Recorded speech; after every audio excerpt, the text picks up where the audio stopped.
Diyos. Hello. Good morning, mga kaigalaan ko. May buntag kaninyong tanan, mga kaigalaan ko, sa siyudad sa Baybay. Niana po mi.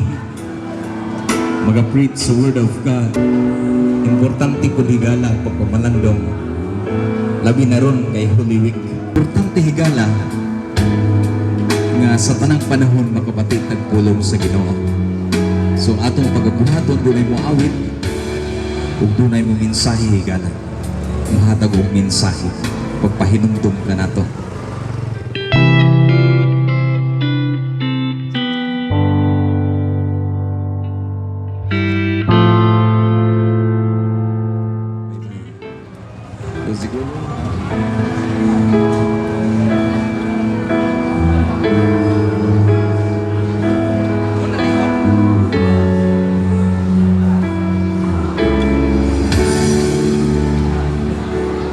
Susiha Ginoo ang kinabuhi ko nga nagkinahanglan sa tandog mo bugawa ang ako nahikatulog nga paghigugma diha kanimo Ginoo kung di ako o gatson mo ikaw ang akong gitinguha o gipangandoy Ginoo sa makausang tagbawa ko punon mo at diya ako Ginoo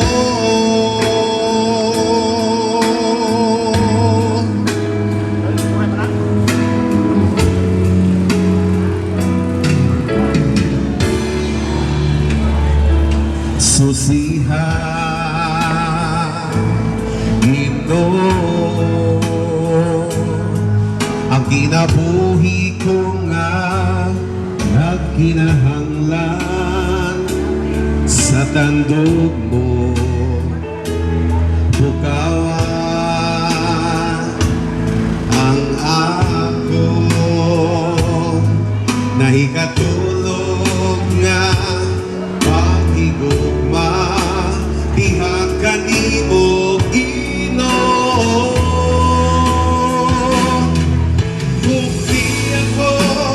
gatson mo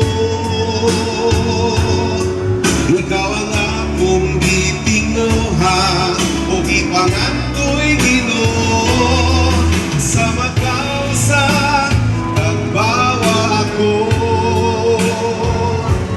punon mo at niya ako kung di ako o gatson mo ikaw ang akong gitinguha o gipangandoy Ginoo sa makausa tagbawa ko punon mo at niya ako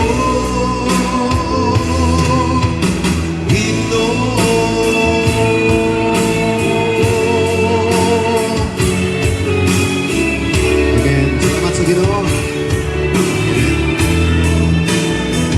Kato na yung magpagbubutas Ginoo kay di na ito kaya yun. Isa kung saan na ito mapalikamo. Natin mo tayo. Amen. Sanay ka ng Diyos. Salamat sa Diyos. Ang gitawagan na magmatag ng mensahe. Ako kauban, partner. Salamat kayo. So karon mga higalan ko, maminaw ta sa mensahe nga pagkanadoon ning akong kauban. O di adiri. So salamat sa Dios nga nakabalik nami. Unya mga higalan ko, dili mi mga yo higala og piso o dili mi mga yo offering.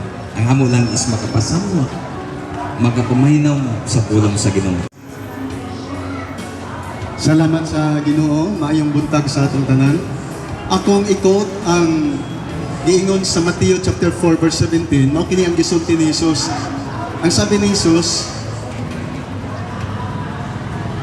magsisi kayo sa inyong mga kasalanan sapagkat malapit nang dumating ang Panginoon.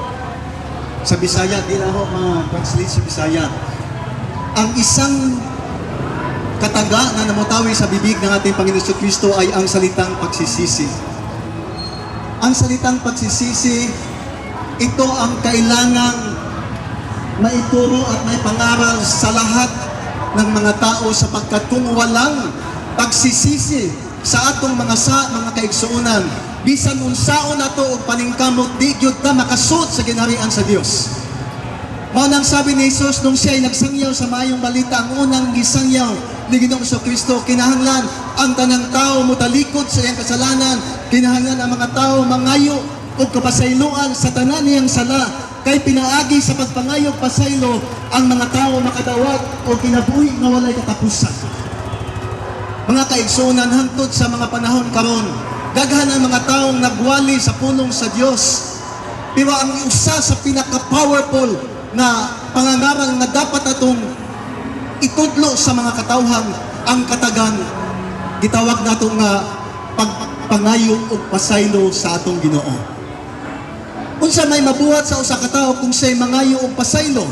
Ang usa ka tawo, ang sabi sa 1 John 1:9, kung ang usa ka tawo nga makasasala, iyang ang kunon sa iyang kaugalingon nga siya makasasala ug siya mangayog pasaylo sa Ginoo, bisan unsa pa kadako ang iyang sala, walay sala nga dili kayang pasayloon sa Dios kung kita mangayog tinuod o kasing-kasing na pagpangayog pasaylo sa Ginoo. Tao nga nakadungog sa iyang mga pulong, moabot sa punto nga atong i-acknowledge sa atong kaugalingon nga kita makasasala ug ang usa ka tawo di mangayo og kapasayloan kay Ginoong Kristo, bisan na say relihiyon, bisan na say dako nga pagtuo, ug bisan pa unsa iyang buhaton sa iyang kinabuhi, di niya madawat ang kinabuhi nga walay katapusan.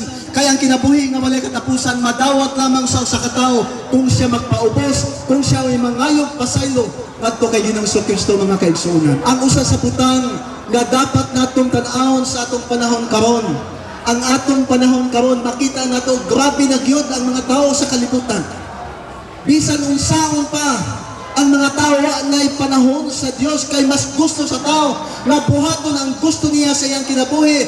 Pero nagaingon ang Ginoo sa atong mga kinabuhi, dapat di ta mawad-an o paglaon, dapat mutawag ta, dapat atong tagaan ug masigit nga priority ang Dios sa atong kinabuhi. Kung kay wala ang Dios sa atong kinabuhi, mga kaigsuonan, sultian ta mo bisag unsaon natong paningkamot, bisag unsay atong bahaton, ang tanang butang na atong bahaton mahimong kawang lamang kuni kung wala si Ginoong Kristo sa imong kinabuhi. Pwede man sa musakay o kabayo, pero astog yun ang iyang gisakyan kay nagkakita ka na nga ang karakter ni Jesus kaantigong paubos. He is a man with a humble heart. Si Ginoong Kristo, gipangita ni Jesus ang katawhan, usa ka tawo nga kaantigo mo magpaubos sa iyang kaugalingon ngadto sa pagka-Diyos ni Kristo. Kay pinaagi sa imong pagpaubos, pinaagi sa imong pag-ilang nga ikaw makasasala, kung karon dayon mangayo kag pasaylo ni Ginoong Kristo. Sultian na mo, mga kaigsuonan, bisan asa ka karon, pero imong dawaton si Kristo sa imong kinabuhi, kay walay relihiyon, dili relihiyon ang susi para ang sa katawo makasud sa ginharian sa Dios. Ang sabi ni Jesus, kinahanglan ang tao maipanganak ang iyang espiritu, pinaagi sa kapanganakan sa espiritu, ang usa ka tawo makadawat o kinabuhi nga walay katapusan. Kung imong ingon sa Ginoong Kristo karon, mga kaigsuonan, labi na karon nga hapit na ta moabot sa Kwaresma, ang atong kasing-kasing dapat ato nang limpyuhon, ato nang iandam ang atong kinabuhi, kay hapit na bumalik si Ginoong Kristo. Kining paghitabo sa atong kalibutan karon, kining mga paghitabo sa atong kapaligiran karon, ito ay tanda na malapit nang dumating si Ginoong Kristo. Kung kaya ito'y pinaalalahanan niya ang bawat isa sa atin na dapat tayo ay magsaliksik, dapat nating suriin ang ating mga buhay, kung tayo ba, kung ano man mangyari sa ating mga buhay, mga kaigsunan, kung sa may mahitabo sa inyong kinabuhi, makasuot ka hata sa langit. Ang usang paraan para ang usa ka tawo makadawat, makasuot sa ginarian sa Dios, ang sabi ni Ginoong Kristo, kinahanglan imong dawaton, imong inhon, imong dawaton si Ginoong Kristo ngadto sa imong kasing-kasing ug ang usa ka tawo magpaubos kay Ginoong Kristo, tagaan siya og kinabuhi nga walay katapusan. Brothers and sisters, naaman kay relihiyon karon. Maaring naa ka, devoted kayo ka sa imong relihiyon nga imong giapilan. Pero sultian ta mo, dili relihiyon ang atong kinahanglan para kita makasuot sa ginharian sa Dios. I remember when the Lord Jesus Christ was crucified, duha ka tawo ang nakapako kauban ni Ginoong Kristo. Ang usa sa kaliwa, ang usa sa kanan. Ang usa ka tawo sabi niya, Jesus, kung talagang ikaw Diyos, kung talagang ikaw makapangyarihan, gumawa ka, maghimala ka, at kailangan ipakita mo sa lahat ng tao na tayo ay makalaya sa pagkakapako sa krus. Tinuyan ng taong ito ang Panginoong Kristo. Subalit kung ating titingnan mga kapatid, yung isang tao na katabi ng ating Panginoon, sinawa niya ang taong kumutya kay Jesus at ang sabi niya, karapat dapat tayong mapako sa krus sapagkat tayo ay isang pusakal na mamamatay tao, tayo ay mga kriminal. Subalit ang taong ito, ibig sabihin si Jesus, ang taong ito, siya'y walang anumang kasalanan, siya'y walang kasalanan. At nung sabihin ng taong ito na si Jesus ay walang kasalanan, siya po ay nagdeklara ng kanyang pananampalataya kay Kristo. At ang sabi niya, Panginoon, alalahanin mo ako kapag naghari ka na sa inyong kaharian. At ano ang sinabi ni Jesus, mga kaigsunan? Hindi sinabi ni Jesus kinahanglan magpamembro ka sa usa ka relihiyon. Hindi sinabi ni Jesus na kinahanglan mahimok kang ingoani nga relihiyon. Ang sabi ni Jesus, ngayon din isasama kita sa aking paraiso. Ano ang ibig sabihin nito mga kapatid? Na ang pagsuod sa ginharian sa Dios, dili kinahanglan na kita mahimong aktibo sa atong relihiyon. Ang pagsuod sa ginharian sa Dios, kinahanglan nimong mutuo, kinakailangan mong manalig sumampalataya doon sa ginawa ni Kristo sa cross, na kung saan si Kristo namatay sa cross sapagkat binayaran ni Jesus ang lahat ng ating mga kasalanan, mga kaigsunan. Kanang atong mga nga atong nabuhat, gibayra na ni Jesus, pinagi sa pag-aalay ng kanyang dugo ngadto sa krus. Kanang mga nato nga wa pa nato mabuhat, o sa mga nga 20 years pa wa pa nato mabuhat, mga kaigsunan, kauban na kasama ng binayaran ni Jesus ang tanang sala sa tanang katawan. Subalit kung ang isa ka tawo di mo doon, di magpaubos kay Ginoong Kristo, bisan gibayra ni Jesus ang atong mga sala, di nato magawat ang kinabuhi nga walay katapusan. Mao na importante sa ato karon mga kaigsunan nato i-check ang atong kaugalingon. Unsa may mahitabo sa inyong mga kinabuhi, moabot ka nato ang kamatayon, mas nindot na naamoy kasiguraduhan na ang inyong kinabuhi makasuot mo ngadto sa ginharian sa Dios kay nano, naamoy pagsalig, naamoy pagtuo, ug inyong gisurrender ang inyong tibuok kinabuhi ngadto sa pagka-Dios ni Kristo. Dalawang bagay lang ang kailangan mong gawin ngayon.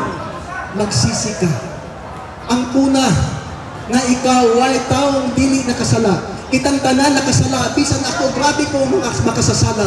Subalit sa kabila ng pagiging makasalanan ko, tinubos ako, lilinis ako ng dugo ni Kristo at pinaagi sa akong pagtuo, pinaagi sa akong pagpaubos sa gamahan ng pangalan ni Ginoong Kristo na ako'y 100% kasiguraduhan na bisan kung saan nahitabo ka na ako'y makasuod gayon sa ginharian sa Diyos ng kaigsunan.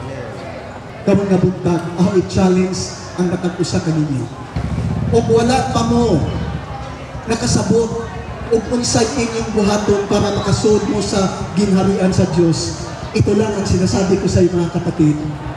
Ang sabi ni Jesus, magsisi kayo sa inyong mga kasalanan sapagkat malapit nang dumating ang wakas.